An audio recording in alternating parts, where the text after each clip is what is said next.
Light आखिर है क्या?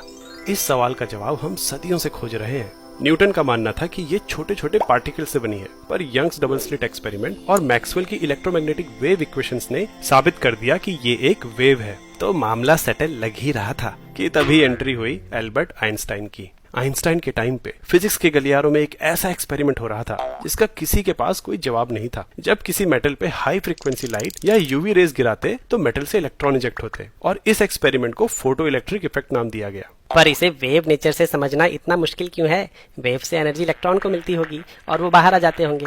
इसमें दिक्कत क्या है? पहली दिक्कत, अगर लाइट वेव है तो इसके पास कॉन्टिन्यूअस एनर्जी होगी। लो फ्रीक्वेंसी लाइट के लिए भी इलेक्ट्रॉन धीरे धीरे एनर्जी अब्सॉर्ब कर सकता है और बाहर आ सकता है, लेकिन ऐसा होता नहीं। लो फ्रीक्वेंसी पे इलेक्ट्रॉन मेटल से इजेक्ट होते ही नहीं।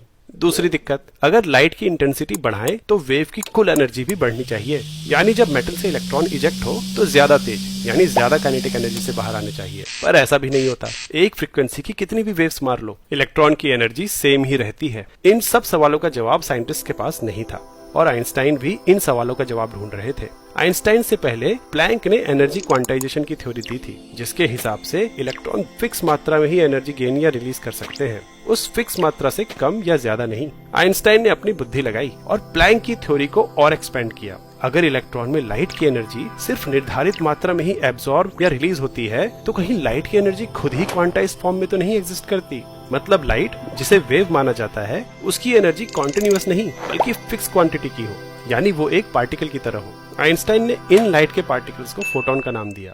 इसे एक एनालॉजी से समझते हैं। मान लो एक पेड़ पे तुम्हारी बॉल फंस गई, जो कि यहाँ इलेक्ट्रॉन को दर्शाता है। अब तुम्हें उसे नीचे लाने के लिए पत्थर यानी फोटॉन्स मारने हैं। अगर पत्थर बहुत छोटे हैं तो तुम कितने भी मार लो, बॉल नीचे नहीं आएगी, यानी फोटॉन के पास एनर्जी कम है।